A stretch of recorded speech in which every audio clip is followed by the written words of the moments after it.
Assalamualaikum warahmatullahi wabarakatuh. Selamat pagi anak-anak.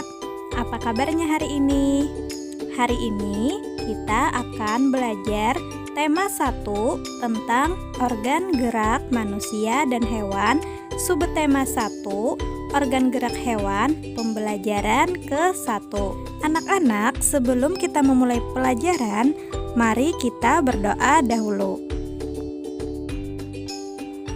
Jadi, tujuan pembelajaran kita hari ini adalah agar kalian dapat menemukan ide pokok atau gagasan utama yang ada di dalam teks dengan benar.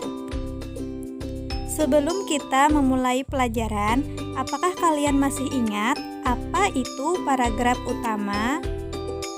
Jadi, paragraf utama adalah ide pokok dari suatu paragraf atau gagasan yang menjadi pokok pengembang dalam paragraf. Biasanya terdapat satu ide pokok dari satu paragraf.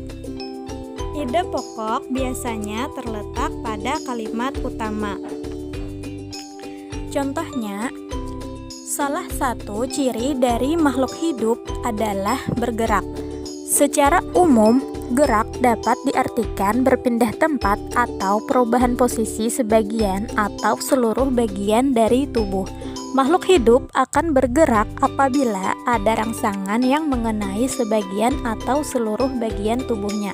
Nah, dari paragraf ini dapat kita ketahui bahwa ide pokok atau kalimat utamanya adalah salah satu ciri dari makhluk hidup adalah bergerak.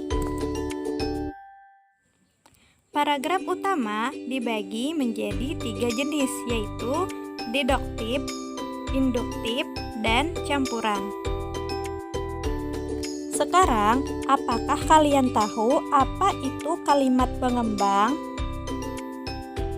Kalimat pengembang adalah kalimat yang menjelaskan lebih lanjut kalimat topik dalam mengembangkan paragraf. Nah, anak-anak, bagaimana caranya kita menentukan kalimat pengembang? Untuk menentukan kalimat pengembang, kalian bisa lihat sisa dari kalimat utama atau ide pokok.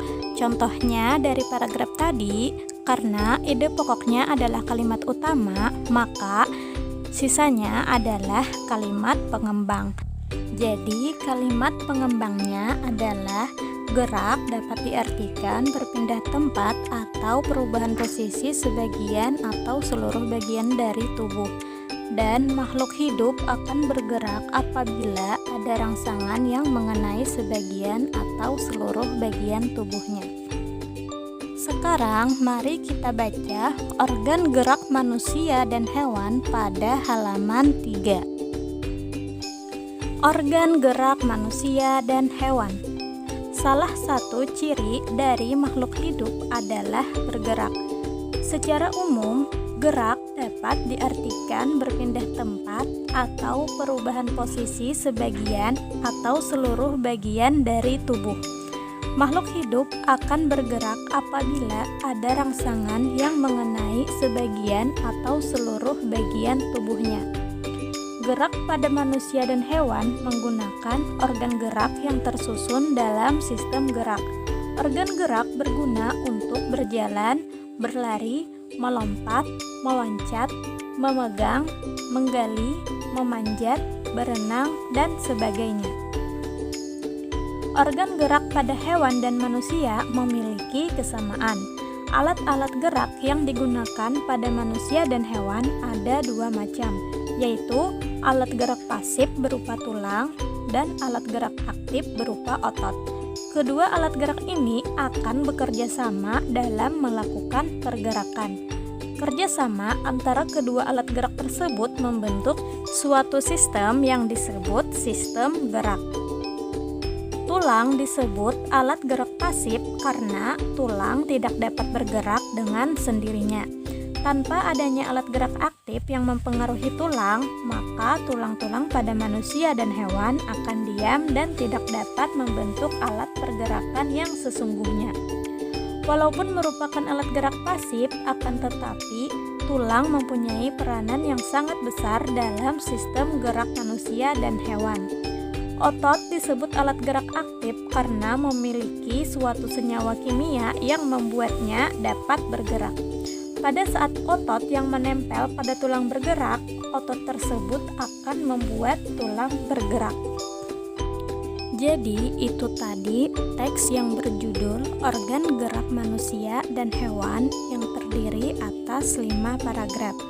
Masing-masing paragraf tersusun dari ide atau gagasan pokok ditambah dengan kalimat-kalimat pengembang. Ide pokok adalah gagasan yang menjadi dasar sebuah paragraf. Ide pokok disajikan ke dalam bentuk kalimat utama. Kalimat utama yang memuat ide pokok ini biasa berada di awal paragraf, di tengah paragraf, atau di akhir paragraf. Nah, dari teks tersebut silahkan kalian jawab pada halaman 4. Berdasarkan informasi di atas, temukan ide pokok dan kalimat pengembang dari masing-masing paragraf. Dan ingat bahwa ide pokok biasanya paling sering kita temui terletak pada awal paragraf. Jadi silahkan kalian jawab dimulai dari nomor 2 sampai dengan nomor 5.